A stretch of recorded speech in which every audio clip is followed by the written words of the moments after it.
Have you had any chance to see anything of Vienna yet? I haven't yet. Tomorrow's our big day. I've spent a lot of time in going, yeah? In Tyrol, yeah, that's where I'm from. Yeah. Beautiful. But, it's a little bit different from here. Here's big old city, and there's you rolling hills, looks like a postcard, kind of. You expect the sound of music to be taking place on top. What have you been doing in going?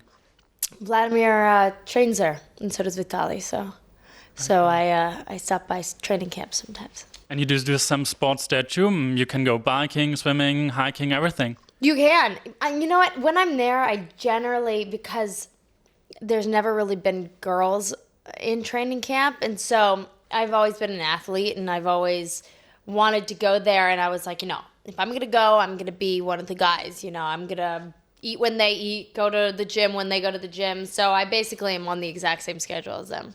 And what will you do in Vienna tomorrow? We're gonna go see where Beethoven's buried, and gonna go see some art. There's some things, but it's a lot to cover in one day. We have Scream here over here. I've watched the movie yesterday. It's really good. I really like the ending. We don't want to spoil it. But have you been a kind of horror movie girl? Did you watch with your friends at home?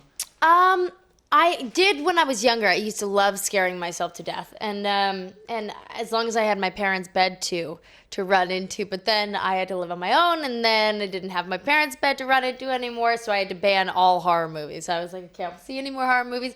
Can't watch a preview of a horror movie. My mind would go crazy on me. So how was it for you shooting a horror movie? It's very difficult because it's all so technical. It's all so. Stand on your mark, camera angles, different angles, do it 10 times, that it's very difficult to find yourself startled or scared. But then when you put it together, and it's really interesting because it was my first time doing a horror movie, and horror movies can really go either way. They can be great or they can be terrible. And I was always very nervous to do one. And then to have somebody like Wes Craven, who is just the master of horror movies, to be able to put your trust in him that he's going to lead you down the right road and lead you in the right direction and create an amazing film is very settling. But it was amazing how many little nuances had to go into making sure that the audience felt what we were feeling as we were going through the movie, to sort of take them on this ride, this journey with us. Like Wes would come up to me and go, add a little gasp here or add a little jump there. And it didn't feel right in that moment, but then when you see it with the music and edited together, you understand exactly why it needed to be in there. And I heard Wes scared you on the set. There was an incident. He did. Wes liked to keep us on our toes while we were filming. And there was an occasion where I was supposed to open a closet and Ghostface is not supposed to be there. And then he was there all of a sudden. He jumped out at me and I just screamed bloody murder. And it was one of our prop guys and he ran away. And I was trying to find him to go, get him back or something. And he disappeared and I didn't see him till the next day. And I was like, hey, where'd you go? And he said, oh, I'm sorry, I couldn't face you. You just looked so scared. So he got me. I was gotten. What scares you in real life? Is it like, I don't know, spiders, snakes, or is there anything that scares you? I don't have many fears like that. Of course, there's the realistic fears of in life, love, loss, all that good stuff. But I'm still afraid of the dark. I'm still a wimp. I'm still afraid of the dark. I have to have the TV on or a nightlight or somebody else there. Otherwise, I'm... So you like having Vladimir as your big, strong defender? It's very comforting. Very comforting. And does he play that role? Is he like the strong... I mean, you're a really strong woman. But... How could you not? I mean, he just stands there and you think he's playing the role. It's not always a choice. It's just who he is. I mean, so I'm lucky that he went shopping and I'm allowed sitting with you on the bed. Maybe. No, he's easy. It's the little ones like us that you got to worry about. It's the little dogs, not the big ones. Scream 4 has been this big franchise now, and the fans always want to know the ending, and there's the big thing about spoilers.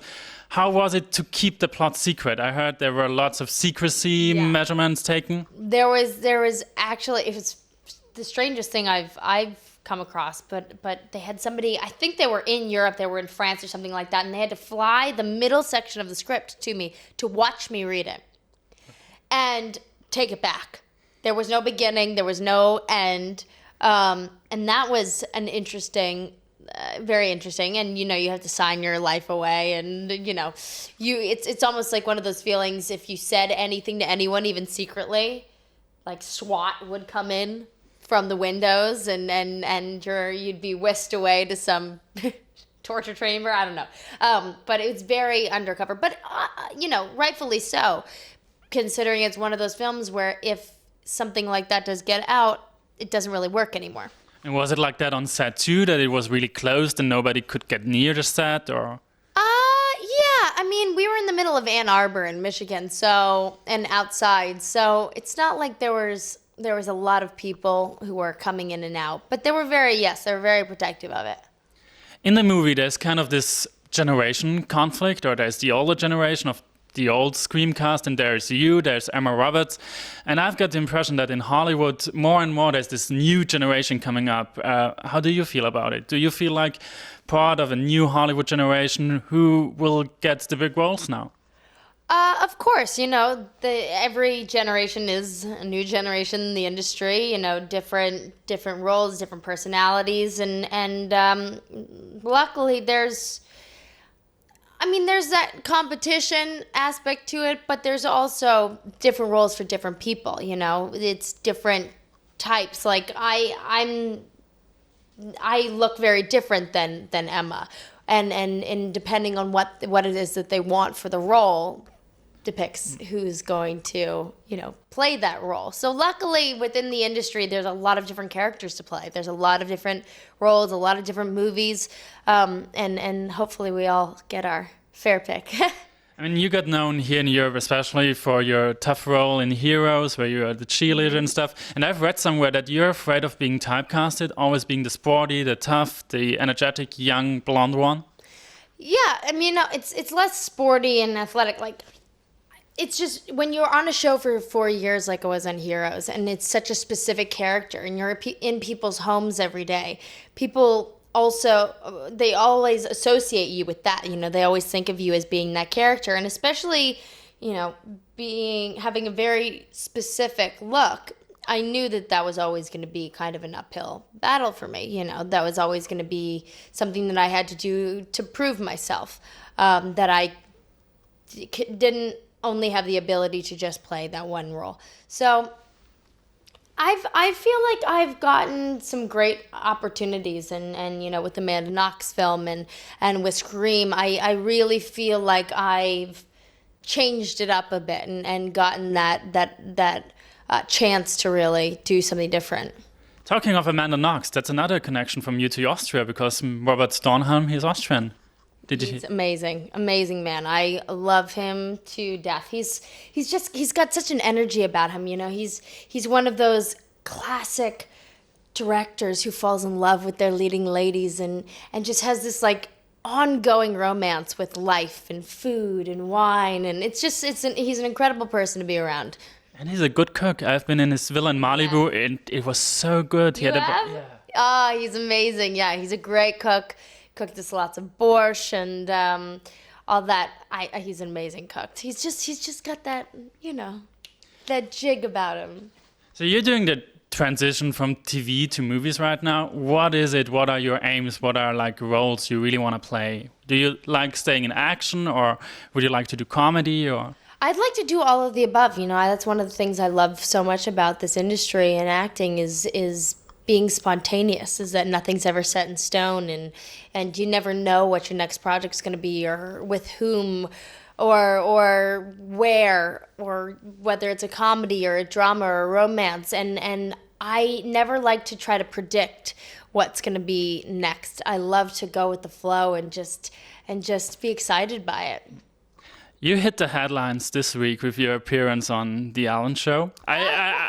I won't go into details of that. Well, I never mentioned the word. It was a funny thing I get asked. I mean, Vladimir stays most of the time in Europe. How does long distance relationship work, or how do you make it work? You know, it's ups and downs. It's day by day. It's a lot of frequent flyer miles.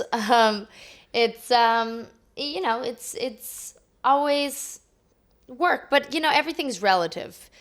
You know, and other people's relationships, there's always going to be most of the time there's something that you have to work around or work out, and we do it well. Another thing, you're very concerned about the environment. You've been doing things for dolphins and whale watching. What drives you, and why is it so important for you to do that? And what would you do at the moment with all those catastrophes around? We have got Japan and stuff. Well, right now, you know, you kind of gotta lay off Japan. It's a tragedy what's going on over there, and we wish them the best. But you know, it's just day by day. It's step by step, chipping away, trying to make a difference, make a change. And it's, you know, going into this, I always knew that it was going to be a long process. That it wasn't something that was going to happen overnight. That it was going to take years and years and years to do. And we've had amazing success, and we've taken major strides and leaps forward, and we're just going to keep chipping away at it. You've supported Barack Obama in his first campaign. Now the next election is coming up. What do you think? How are his chances, and what's the ambience like now? I'm going to reserve my opinion on that, but my major role in politics at that moment stemmed from the fact that I was involved in environmental organizations, because where do you change? You know, you change with laws, you change with politics and people, and it seemed unrealistic to be involved in a charity like that and not have any idea about politics, not to have an opinion. And my main role in that campaign was more so just getting young people out to vote. And no matter what it was that their opinion was, whether it was Barack or McCain or Clinton, you know, they needed to educate themselves, formulate an opinion, and get out there and vote. So that was my main goal with that whole process. Hey, I'm Hayden Panettiere, and you're listening to Hitradio Ö3.